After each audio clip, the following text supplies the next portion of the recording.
Jansen is like a case study, and we're going to do this for both fan bases. But John Jansen personifies the mental state of Michigan fan right now. And I'm going to do this for Spartans and Wolverines. You tell me how accurate or inaccurate this is. For Michigan fan, I think it is outward confidence and inner turmoil. Outwardly, you're going to be cocky about it. But inside, I think you're utterly terrified.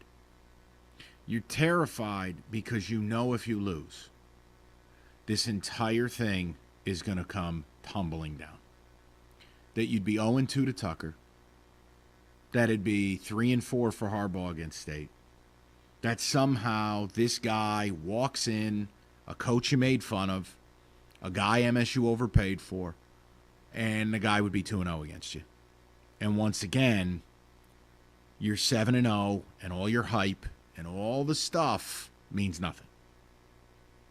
I think you're outwardly confident because you can't bring yourself to be scared. But inside, you know, man, we better win this game. Man, for all the confidence I'm showing my coworkers, inside I'm terrified that if we lose this thing, oh my God. John is the same way. I mean, John went on the air the other day saying MSU shouldn't even show up and yada, yada, yada. Now, full disclosure, this is a guy who used to drive 5 hours to run out of the tunnel like a 12-year-old. And he's paid by the school. So there might be a bit of an act there. But I think inside, John is utterly terrified because you know if you lose, you have nowhere to go. You have nowhere to run. You have nowhere to hide. You will be fully out of excuses. There is no way that Mel Tucker can walk into MSU amidst COVID and simply beat you back-to-back years. Can't happen. There's no way to rationalize it. There's no way to justify it. There's no excuses. There's no timeline. There's nothing. Now, Spartan fans, which I am one, I think it's disbelief. I think the idea that MSU is 7-0, it is utter disbelief. It's been fun. Who wouldn't enjoy it? But I think deep inside, we feel like it's Cinderella and it's 11:59. And it's about to go midnight. And a fun ride is about to end. And that doesn't mean Tucker's not doing a good job. It doesn't mean the season's a failure. It would suck to lose to Michigan, always does. But I think outwardly, Spartan fans are a little bit too confident. And I think inside they know it's a game of musical chairs and we may not have a seat. MSU's kind of been on the razor's edge a little bit. They haven't played a complete game. They've struggled against a couple of teams, Nebraska, Indiana most notably. And now they get this winner-take-all showdown, top 10, undefeated. It just seems too good to be true. I want to know how accurate or inaccurate my breakdown of each fan base is. 248-539-9797. I want to hear it from both sides. Well, it's funny because when you put that on the sheet, Mike, I was like, interesting of that. But yeah, I do think for Michigan State fans, I don't think they know how to feel because I don't think Michigan State fans really were prepared to be here. So we had all said, you know what, probably 6-6, 7-5, they catch a break. You're sitting at 7-0. But you have to be realistic, and you got to look at, what have we really accomplished when you look at the schedule?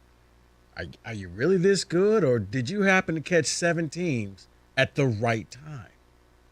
So you don't know. Like, I would go apprehension for State fans.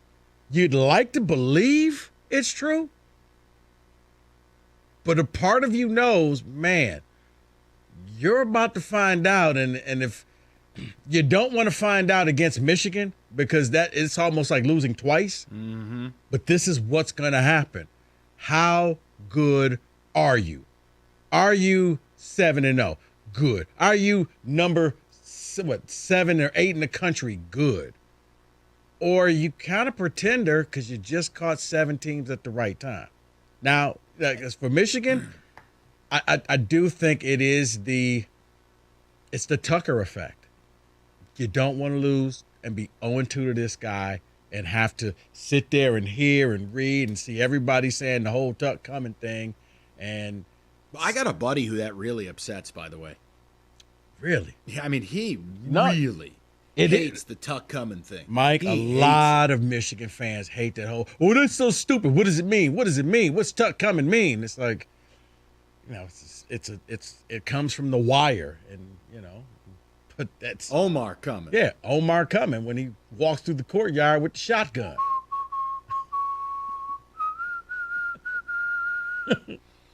Omar coming. Oh, man. The best show on TV. If you haven't seen it, watch it. Mandatory viewing. Kenny, that's for you.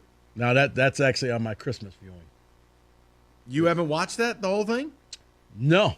Ooh, Rico beard. That's on the holiday watch list. But I think for Michigan fans, you cannot lose to Mel Tucker 2 years in a row, especially in a year where his stock is rising, where his name is being bandied about with LSU and other jobs, and your coach just took a pay cut to stick around. It almost seems like bizarro world for the different fan bases. But that's my point, though. For Michigan fan, it's all or nothing.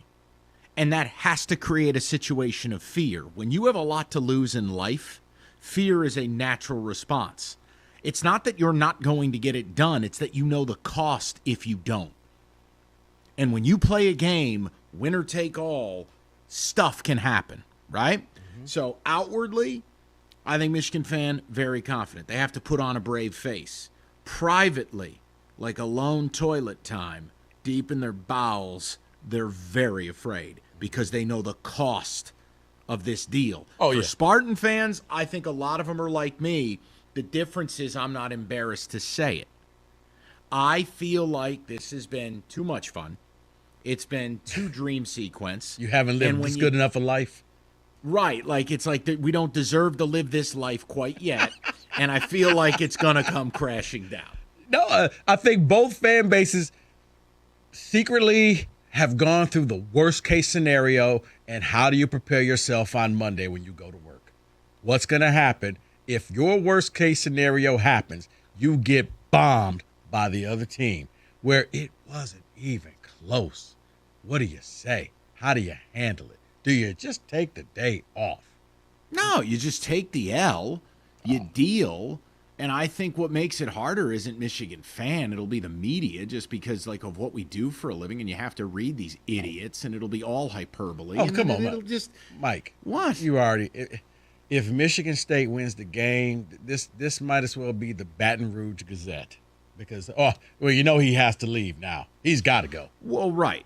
No, that storyline clearly being fueled by, let's face it, fear. Michigan fans want Tuck gone because, again, they only whisper about this. They don't say it publicly, but they whisper privately. They know Tuck's going to be a problem. You don't walk into Michigan State and produce, top 15 recruiting classes and start out 7-0. This dude worked the portal like a stripper on a pole.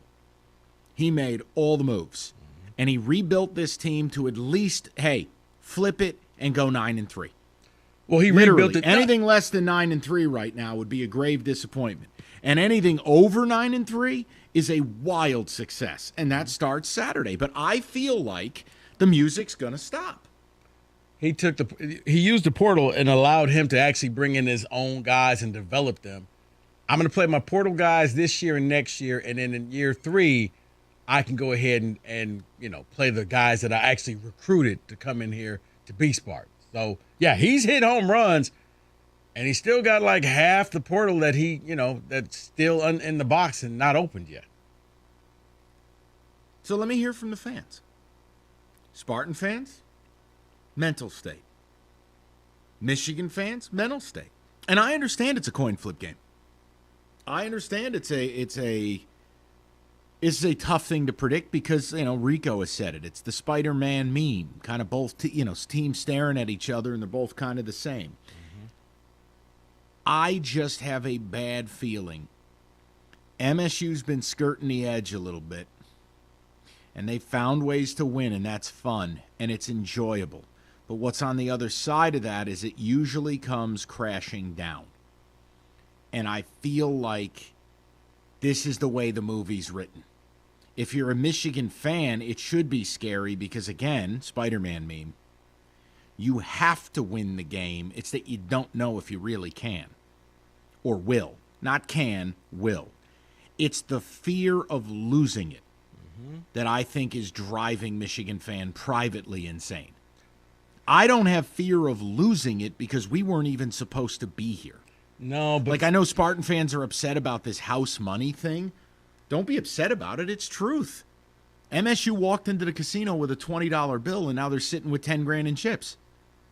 It's just reality, and that's okay. It doesn't mean we're not good, or it doesn't mean that this hasn't been fun. But it also doesn't mean that you just stroll through your schedule and win a top 10 showdown against a team that I think presents some problems for us. See, but Mike, I do think that there is a little bit of a problem knowing that your first test is your rival. Like if this were Penn State, if both teams were playing Penn State or Ohio State and you lose, you could say, okay, I can learn from this. We can get better from this.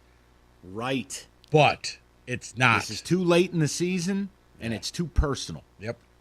Exactly. So that's I want to know the mental state of the fan bases, and you tell me what we get here. 248-539-9797. I do think the big thing is the fear of losing, powering both of it.